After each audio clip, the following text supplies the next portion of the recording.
Morning students. Jyoti public senior secondary school online classes में आप सभी लोगों का बहुत बहुत स्वागत है। आज हम लोग आपके सामने कक्षा 10 के एक सेकंड नंबर का जो चैप्टर चल रहा था उसके एक नए वीडियो के साथ में आप लोगों के सामने उपस्थित हुए हैं। हमारा टॉपिक चल रहा था अमर सिंह राठौड़ का। तो अमर सिंह राठौड़ के जीवन से रिलेटेड कुछ बातें हम लोगों ने पढ़ी थी। हमने यहाँ तक लेसन पढ़ लिया था कि अमर सिंह राठौड़ जो था उसको शाहजहाँ के दरबार में या शाहजहाँ के जो निवास था उसके भीतर धोखे से जो इस अमर सिंह राठौड़ के साले थे उन्होंने शाहजहाँ से इनाम पाने के लालच में उनकी हत्या कर दी। अब इसके बाद में क्या होता है उसी घटना के बारे में हम लोग इस वीडियो के भीतर अध्ययन करेंगे। साथ में ही इस लेसन के भीतर हम मराठाओं की जो इतिहास रहा है उसके बारे में कुछ अध्ययन करेंगे। फिर सबसे अंतिम पार्ट में हम छत्रपति शिवाजी जो कि एक मराठा शासक थे उनके जीवन काल के बारे में भी शुरुआती बातें हम इस वीडियो के भीतर जानेंगे। तो आइए करते हैं शुरुआत। देखें, hearing this the chiefs and soldiers of Amar Singh became agitated आगे and immediated proceeded towards Delhi। अब देखिए, कल के वीडियो में हम लोगों ने बताया था कि अमर सिंह राठौड़ जो थे तो उनकी हत्या कुछ इनाम पाने के लालच में उनके साले के द्वारा कर दी गई थी।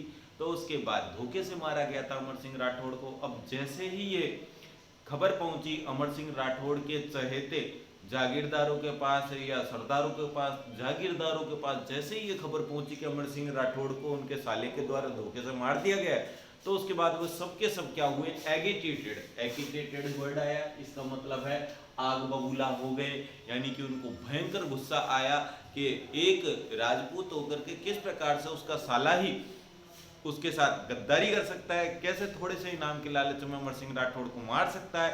तो इस बात को सोच करके, इस बात को जान करके, इस समाचार को प्राप्त करके वे सभी जो राजपूत सरदार थे, राजपूत जागीरदार थे, बड़े गुस्सा हुए, क्रोधित हुए। तो यही बात कही जा रही है कि हियरिंग दिस, इस समाचार को सुन करके, कौन सा समाचार, अमर सिंह राठौड़ की हत्या कर दिए जाने का समाचार।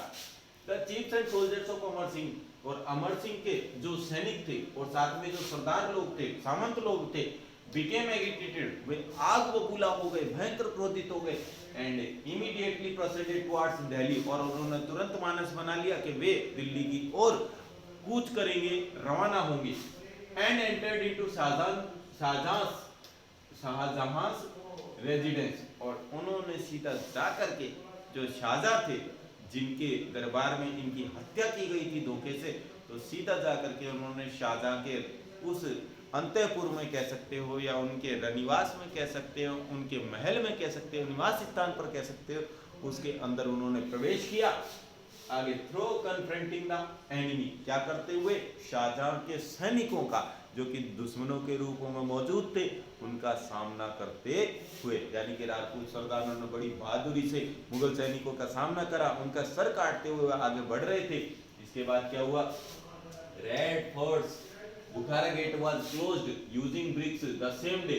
अब जब वो पता लगा कि जो राजपूत शासक है वो आगे बढ़ते जा रहे हैं, दिल्ली के किले के भीतर उन्होंने प्रवेश कर लिया है, तो उसके बाद उसी समय ईंटों को काम में लेकर के जो दिल्ली का बुखारा गेट था उसे बंद कर दिया गया। आगे, एंड फ्रॉम दैट डे, और उसी दिन से this gate become famous as Amar Singh gate, और उसी दिन से यानी कि उन राजपूत जागीरदारों को और सामंतों को रोकने के लिए कि कहीं वो शाहजहां के और अंदर किले, जो दिल्ली का किला था उसके भीतर और प्रवेश ना कर जाएं, तो इसी कारण से उस गेट को बंद किया गया, दिल्ली के उस गेट को जिसका नाम था बुखारा गेट, तो उसे बंद कर दिया गया। और उसी दिन से उस गेट का जो नाम है वो अमर सिंह गेट कर दिया गया, बुखारा गेट से इसका नाम बदल दिया गया। This gate remained closed for many years. अब ये जो दिल्ली के किले का गेट था, बुखारा गेट कहते थे इसको, पहले उसका बाद नाम बदल गया, अमर सिंह गेट रख दिया गया इसका, अमर सिंह जी की याद में। तो इसलिए इस गेट को काफी वर्षों तक बंद रखा गया, लेकिन and was opened in 1809 AD by the orders of a British officer named George Steele। लेकिन 1809 के वर्ष में जॉर्ज स्टील नाम के एक अंग्रेज अधिकारी थे जिनके आदेश पर इस दिल्ली के किले का जो बुखारा गेट था, जिसे कि अमर सिंह गेट के नाम से आज जानते हैं, उसे खोल दिया गया। तो यहाँ हम लोगों ने देखा कि अमर सिंह राठौड़ की जीवनी के बारे में हम लोगों ने पढ़ा कि अमर सिंह राठौड़ की हत्या कर दिए जाने पर किस प्रकार से राजपूत सरदार और जागीरदार सामंत लोग किस प्रकार से क्रोधित हुए, किस प्रकार से उन्होंने शाहजहां के दरबार में या शाहजहां के जो महल था, निवास थे, स्थान था, उसके ऊपर हमला कर दिया और कैसे जाकर के उन्होंने मुगल सैनिकों से उस अमर सिंह राठौड़ के हत्या किए जाने का बदला लिया। तो इस सभी घटना के बारे में हमने इस वीडियो में पढ़ा। आइए अब अगले वीडियो में हम देखते हैं। अब यहाँ से एक चैप्टर खत्म होता है, यानी कि इस चैप्टर के भीतर जो राजस्थान के प्रमुख शासकों के बारे में हमने जीवनियाँ पढ़ी थी, तो उसका टॉपिक यहाँ खत्म होता है। अब हम चलते हैं मराठा लोगों के इतिहास पर कि मराठा लोग कौन थे, इनका इतिहास क्या है, किस कारण से इनको मराठा कहा जाता है, किस भाषा का ये प्रयोग करते थे और इन लोगों का शारीरिक सौष्ठव कैसा था, किस प्रकार से ये शारीरिक रूप से गठित थे या गठीले वजन वाले थे। तो ये सभी चीजें हम इस वीडियो के भीतर पढ़ेंगे, इस टॉपिक में पढ़ेंगे। देखें, हिस्ट्री ऑफ मराठा, मराठा लोगों का इतिहास। The rise of Maratha power was not the work of a single person. जैसा कि आपको साफ साफ बताया गया है कि मराठा लोगों की शक्ति का जो उद्भव है, उदय है, वो सिर्फ एक व्यक्ति की वजह से नहीं हुआ। यानी कि मराठा लोगों की शक्ति जो बड़ी थी, विकसित हुई थी, पूरे विश्व में मराठा लोगों को सबसे कह सकते हो भीषणतम योद्धा मान सकते हो। तो इन लोगों का शक्ति का जो विकास हुआ था, यह शक्ति जो बड़ी थी, तो इस शक्ति का उदय हुआ था मराठा शक्ति का, तो ये एक आदमी का काम नहीं था और एक दिन के भीतर भी नहीं हुआ था, इसको काफी समय लगा था। आगे देखें, it took place at A special time. ये जो मराठा शक्ति थी, इसका उद्भव एक विशेष समय पर हुआ था, which was a result of some extraordinary circumstances, जो कि एक असाधारण घटना का परिणाम थी। अब कौन सी घटना घटी, क्या घटना घटी, इसके बारे में हम लोग बात करते हैं। देखें कि डेक्कन प्लेटो which is situated in south western part of India, के दक्षिणी भारत के भीतर, दक्षिण पश्चिम के भीतर जो भारत का दक्षिणी पश्चिमी इलाका है, उसके भीतर एक दक्कन का पठार, जैसे कि दक्षिण का पठार भी कहते हैं, दक्कन का पठार भी कहते हैं, वह क्षेत्र स्थित है।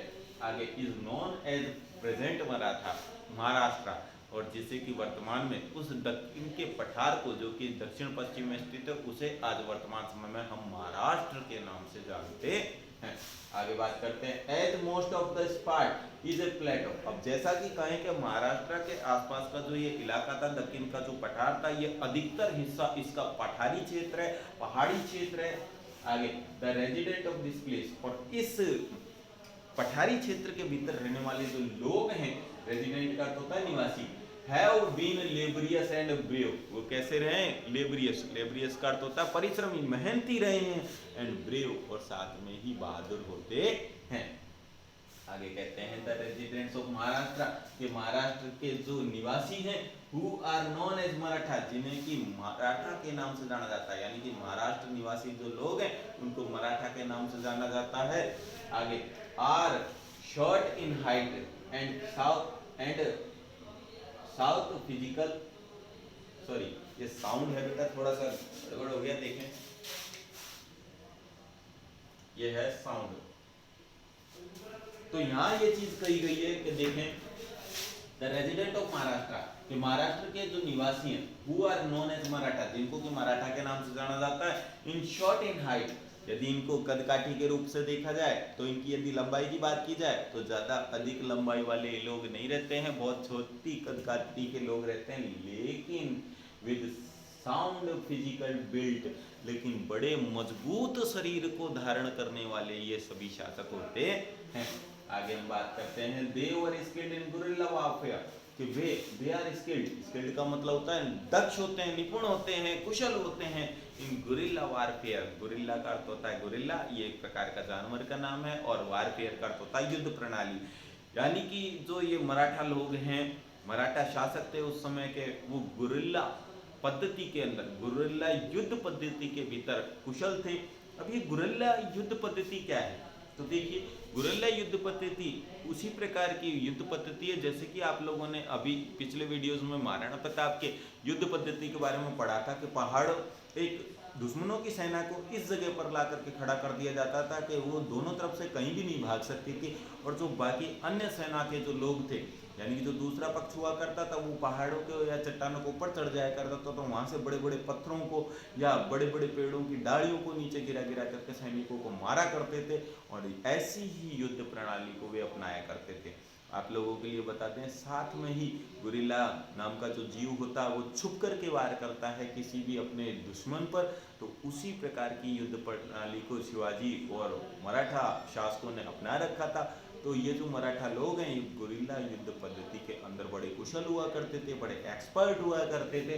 तो उसी युद्ध प्रणाली के बारे में यहाँ पे बताया गया, क्योंकि इस युद्ध पद्धति के भीतर जीत हासिल होने के चांसेस सबसे ज़्यादा रहते थे, और साथ में ही मराठा लोग जो हैं वो खुले में युद्ध करने से हमेशा बचा करते थे, क्योंकि कम संख्या होने पर भी यदि गुरिल्ला युद्ध पद्धति को अपनाया जाता था तो जीत के चांसेस बहुत बढ़ जाया करते थे। इसीलिए इन्होंने इस प्रकार की युद्ध पद्धति को अपना रखा था।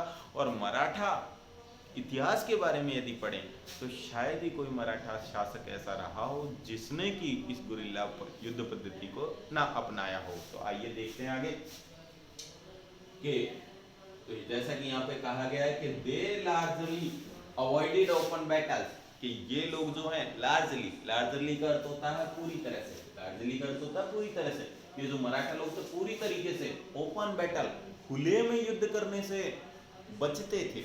अभी आपको बताया खुले में यदि युद्ध होगा तो किसी न किसी तरीके से आपको सामने वाले दुश्मन के साथ सामने पहुंचना ही पड़ेगा और उसके साथ युद्ध करना ही पड़ेगा। लेकिन जो गुरिल्ला युद्ध पद्धति होती है उसमें आप अपने दुश्मन के सामने गए बगैर भी उसके ऊपर हमला कर सकते हैं, उसे पता लगने से पहले ही आप उसको मौत के घाटे उतार सकते हैं। इसलिए मराठा लोगों के द्वारा कम सैनिक शक्ति होने के बावजूद भी वे इसी युद्ध पद्धति को अपनाते थे और जीत हासिल किया करते थे युद्धों के भीतर। इसी कारण से वे खुले में युद्ध करने से हमेशा बचा करते थे। आगे कहता है कि and used to attack their enemy in a guerrilla war, और वे अक्सर युद्ध गुरिल्ला नाम की जो युद्ध पद्धति होती है उसको काम में लेकर के अपने दुश्मनों के ऊपर अटैक करते थे, हमला किया करते थे।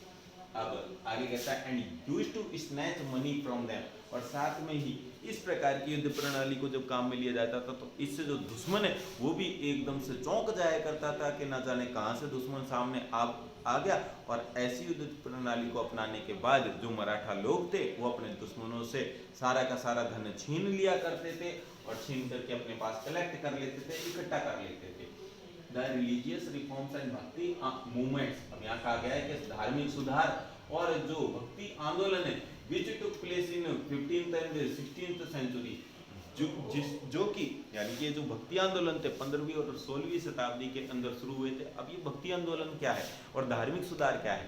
हम जानते हैं कि जो धर्म नाम का शब्द है, धार्मिक सुधार का मतलब है कि पहले भगवान का अस्तित्व जो आदिम काल का मनुष्य था उसने पता लगाया, उसके बाद में धर्मों के अंदर विभिन्न चेंज आए, धर्मों के भीतर जो विभिन्न प्रकार की मान्यताएं थी उनके अंदर भी अब कुछ धर्म के अनुसार कुछ मान्यताएं अच्छी थी कुछ बुरी थी। तो जैसे जैसे मनुष्य को लगने लगा कि हमारे धर्म के भीतर कुछ गलत मान्यताएं हैं तो उनको उन्होंने चेंज कर दिया, तो यही धार्मिक सुधार था।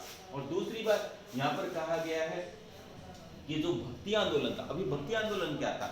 ये भक्ति आंदोलन का मतलब है कि पूरे भारत के भीतर बहुत से ऐसे कवि और बहुत से ऐसे रचनाकार हुए जिन्होंने कि भगवान की भक्ति करके, चाहे वो निर्गुण भक्ति हो चाहे सगुण भक्ति हो, उस भक्ति पद्धति को अपनाते हुए विभिन्न प्रकार की रचना की थी, विभिन्न प्रकार के साहित्यों का सर्जन किया था, विभिन्न प्रकार की बुक्स लिखी थी, किताबें लिखी थी और उसके माध्यम से भक्ति का प्रचार प्रसार किया था। और जो हमारे देवी देवता हैं उनसे रिलेटेड बहुत से ग्रंथों की इन्होंने रचना की थी। तो इस काल को ही भक्ति आंदोलन का नाम दिया गया था। तो आगे देखिए, अब यदि मैं आपको भक्ति आंदोलन के कुछ प्रमुख कवियों का जिनके बारे में हम बात करेंगे जो कि भक्ति आंदोलन से जुड़े हुए थे, जैसे संत रैदास हो गए, कबीर जी हो गए, रामानंद जी हो गए, वल्लभाचार्य जी हो गए, ये सभी भक्ति आंदोलन से जुड़े हुए कुछ प्रपंच, या चैतन्य महाप्रभु हुए, ये सभी भक्ति आंदोलन से जुड़े हुए कुछ महान शख्सियतें या महान लोग थे जिनका कि संबंध इस भक्ति काल से या भक्ति आंदोलन से रहा है। Which took place in 15th and 16th century, यानी कि भक्ति काल का जो अस्तित्व रहा, भक्ति आंदोलन की शुरुआत जो हुई वो 15-16वीं शताब्दी के बीच में हुई। फर्दर स्ट्रेंथन सोशल यूनिटी, और इन भक्ति आंदोलनों ने आगे बढ़ करके सामाजिक एकता को मजबूत बनाया। आगे देखिए क्या कहता है, इन द साउथ, दक्षिण के भीतर, दिस रिलीजियस मूवमेंट, कि जो ये धार्मिक आंदोलन था बेस्ड ऑन द मासेस, जिस जन समूह के ऊपर आधारित था, and was led by the saints and intellectuals, और इस दक्षिण भारत के भीतर इस भक्ति आंदोलन का जो नेतृत्व किया गया वो किया गया कुछ महान संतों के द्वारा और कुछ महान विद्वानों के द्वारा। आगे जैसे कि तुकाराम, रामदास, एकनाथ, वामन पंडित एंड अदर्स, और इसी प्रकार के कुछ अन्य लोग। तो साउथ जो इंडिया था उसके भीतर इन भक्ति आंदोलन का प्रचलन या भक्ति आंदोलन का जो प्रसार किया गया वो इन सभी महान रचयिताओं या कह सकते हो कि महान रचनाकारों के द्वारा या महान संतों के द्वारा इस भक्ति आंदोलन को आगे बढ़ाया गया साउथ इंडिया के भीतर। आगे देखिए क्या कहता है कि this movement was against discrimination, आगे caste system and other social evils. अब आगे कहा जाता है भक्ति आंदोलन का जो प्रमुख उद्देश्य था वो था उस समय समाज के भीतर फैले हुए भेदभाव, जाति व्यवस्था और जो सामाजिक बुराइयां थी उनको वो दूर करना चाहते थे, और इनको दूर करने के लिए उन्होंने अपने शिक्षाओं को लोगों के बीच में जा जा करके प्रसारित किया, फैलाया, और साथ में ही अपने ग्रंथों के माध्यम से उन्होंने समाज की उन बुराइयों के ऊपर आघात किया, चोट की, जो कि समाज को एक भयंकर बीमारी के रूप में खत्म कर रहे थे या विनाश कर रहे थे समाज का एक भयंकर बीमारी के रूप में। तो इसीलिए भक्ति आंदोलन का प्रचलन धीरे धीरे हुआ और इसने तीन मुख्य चीजों का विरोध किया सबसे ज्यादा बढ़ चढ़ करके। एक तो भेदभाव का, दूसरा जाति व्यवस्था का, और तीसरा सामाजिक बुराइयों का। And it showed the part of devotion attain God, और साथ में इस भक्ति आंदोलन ने भगवान को प्राप्त करने का जो मेन तरीका बताया, यानी कि भगवान किस प्रकार से प्राप्त किया जाए, तो इस चीज का जो मेन तरीका बताया इस भक्ति आंदोलन ने, वो भक्ति को बताया कि आप भक्ति यदि करते हैं किसी भी भगवान की तो आप आसानी से भगवान की प्राप्ति कर सकते हैं। तो यही भक्ति आंदोलन का प्रमुख उद्देश्य था। Marathi as a language was very practical and easy, और भक्ति आंदोलन जो प्रचलित रहा था वो साउथ इंडिया की तरफ ज़्यादा था, महाराष्ट्र की तरफ इसका काफ़ी प्रचलन था। तो जो मराठी लैंग्वेज रही है, मराठी भाषा रही है, वह इस मामले में काफ़ी अधिक प्रैक्टिकल, प्रायोगिक थी, व्यवहारिक थी, और साथ में इजी और बड़ी आसानी से समझे जाने वाली थी। क्योंकि मराठी भाषा के जो कुछ शब्द हैं वो लगभग संस्कृत जैसे ही हैं, तो ये कह सकते हैं कि कुछ हिंदी जैसी है और कुछ संस्कृत जैसी है। तो यहाँ हमारा मराठाओं का जो इतिहास है वह समाप्त होता है। अब उसके बाद में ऐसा नहीं है कि पूरा ही समाप्त हो गया, लेकिन मराठाओं के जो इतिहास है उसके बारे में हल्की सी जानकारी अभी आपको दी गई है। अब हम पढ़ने जा रहे हैं छत्रपति शिवाजी के जीवन के बारे में, जिसका नाम आप सभी अच्छे तरीके से जानते हैं। बचपन में इनको शिडू कहा करते थे। तो इनको इनकी माँ, जिनका नाम था जीजाबाई, और इनके पिताजी का नाम था शाहजी भोंसले।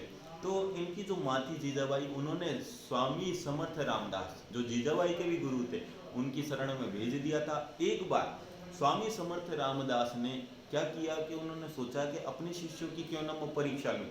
तो उसके बाद में जा करके उस स्वामी रामदास ने एक दिन अचानक ही शाम के समय, जब भयंकर बारिश हो रही थी और शाम का घनघोर समय था, जब बिल्कुल आसमान में तारे नहीं थे, चंद्रमा नहीं था, रोशनी नहीं थी, तो उस समय उन्होंने सभी अपने शिष्यों को बुलाया और कहा कि भाई मेरे पेट में भयानक दर्द हो रहा है, और आप जाइए और जाकर के जो आपका, उसने स्वामी समर्थ रामदास ने कहा कि मेरे पेट में भयंकर दर्द हो रहा है। तो शिष्यों से जितना भी कुछ हो सकता था गुरुजी का पेट दर्द करने के लिए, वो सारे तरीके अपनाए गए, सारी दवाइयाँ दी गई। लेकिन स्वामी समर्थ रामदास ने उन सभी शिष्यों को कहा कि शिष्यों, मेरा जो ये पेट का दर्द है वो इन नॉर्मल दवाओं से जाने वाला नहीं है। ये एक विशेष प्रकार का पेट का दर्द है जो सिर्फ शेरनी के दूध को पी करके ही खत्म हो सकता है। तो आप जाइए और जा करके शेरनी का दूध निकाल करके लाइए। अब सभी शिष्यों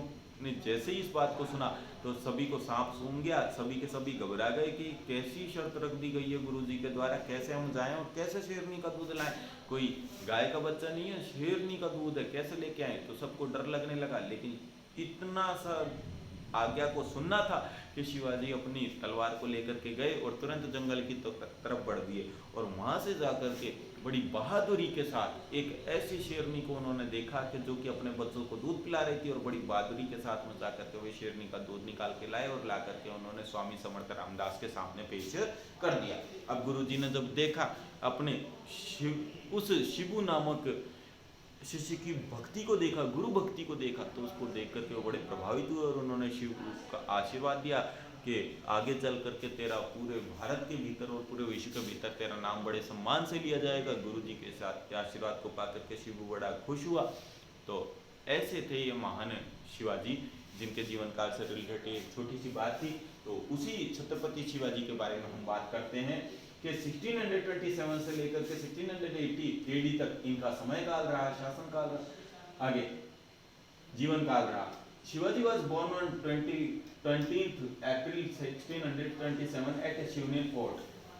देखिए क्या कहा गया है कि छत्रपति शिवाजी का जो जन्म है वो 20 अप्रैल और 1627 को हुआ था शिवनेर फोर्ट के अंदर, शिवनेर नाम के किले के भीतर। और ये शिवनेर नाम का जो किला है आपको ब्रैकेट में बताया गया MH महाराष्ट्र के अंदर वर्तमान में स्थित है।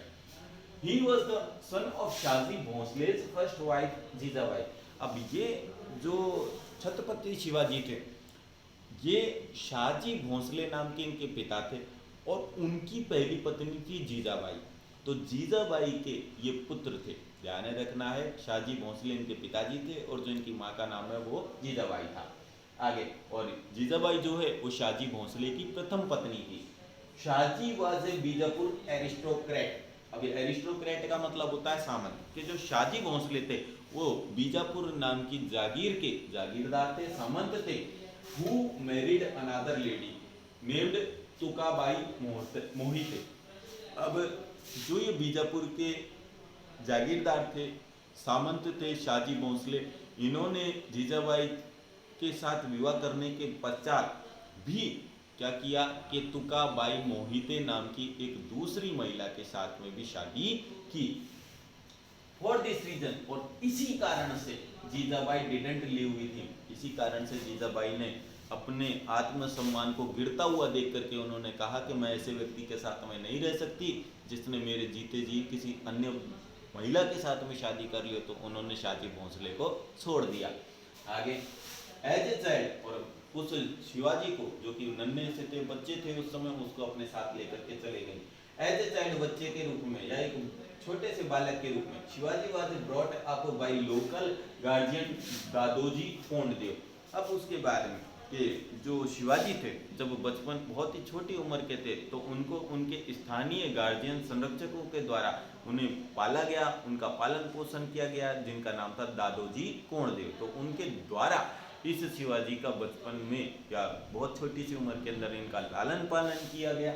आगे कहता है एंड जीजाबाई's गुरु समर्थ स्वामी रामदास, और जीजाबाई के जो गुरु थे स्वामी समर्थ रामदास जी, उनके द्वारा इनको शिक्षा प्रदान की गई, जिसकी घटना मैंने अभी आपको कुछ समय पहले सुनाई।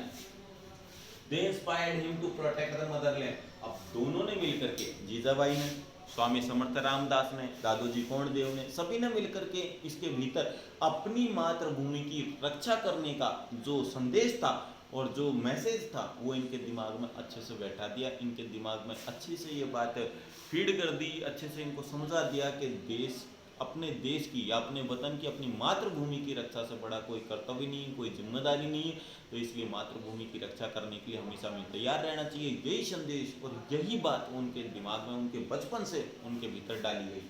आगे देखें क्या कहता है। He learned military and administrative skills from Dadoji Kondadev. अब साथ में ही छत्रपति शिवाजी ने जो सैन्य कुशलता सीखी, यानी कि किस प्रकार से सैनिक कुशलताएं होती है, यानी कि युद्ध करना, शस्त्र शास्त्रों को पढ़ना, शस्त्र चलाना, हथियार चलाना, ये सारी चीज़ें उन्होंने दादोजी कोंडदेव से सीखी। और साथ में प्रशासनिक जितनी भी कुशलताएं कि प्रशासन को चलाने संबंधी या देश का शासन चलाने की जो कुशलताएं हैं वो भी उन्होंने दादोजी कोंडदेव से सीखी। तो आज के वीडियो में हम लोगों ने आपको देखा, 3 भागों में इसको पूरा डिवाइड किया गया। प्रथम में आपको बताया गया कि अमर सिंह राठौड़ की मृत्यु के बाद में किस प्रकार से जो जागीरदार थे वो क्रोधित हुए, उन्होंने शाहजहाँ के जो भवन था या घर था, निवास था, उसके ऊपर हमला हमला किया। उसके बाद दूसरे में हमने देखा कि जो मराठाओं का इतिहास था उसके बारे में हम लोगों ने पढ़ा, और थर्ड नंबर का जो पार्ट था उसमें हमने छत्रपति शिवाजी के जीवन से रिलेटेड कुछ विशेष बातों के बारे में पढ़ा। तो आज का वीडियो यहीं समाप्त करते हैं। थैंक यू, धन्यवाद। वीडियो पसंद आए तो ज़्यादा से ज़्यादा लाइक सब्सक्राइब शेयर कीजिए। और मैं सभी स्टूडेंट्स को फिर वापस एक बार कहना चाहूँगा कि बड़े ही मोस्ट लेसन्स हैं जिनके बारे में आप लोगों को पढ़ाया जा रहा है, तो आप अच्छे से कम इस वीडियो को 1 या 2 बार ज़रूर देखा करिए। आपके भविष्य के लिए अच्छा है। आपको पता है कि आपके इस वर्ष बोर्ड क्लास आ गई है, 10th की बोर्ड क्लास है, आपको अच्छी परसेंटेज प्राप्त करनी है, तो इसके लिए इस वीडियो को कम से कम 2 बार पढ़िए। किसी के लिए नहीं तो कम से कम अपने भविष्य के लिए इसको कम से कम 2 बार जरूर पढ़िए। थैंक यू, धन्यवाद।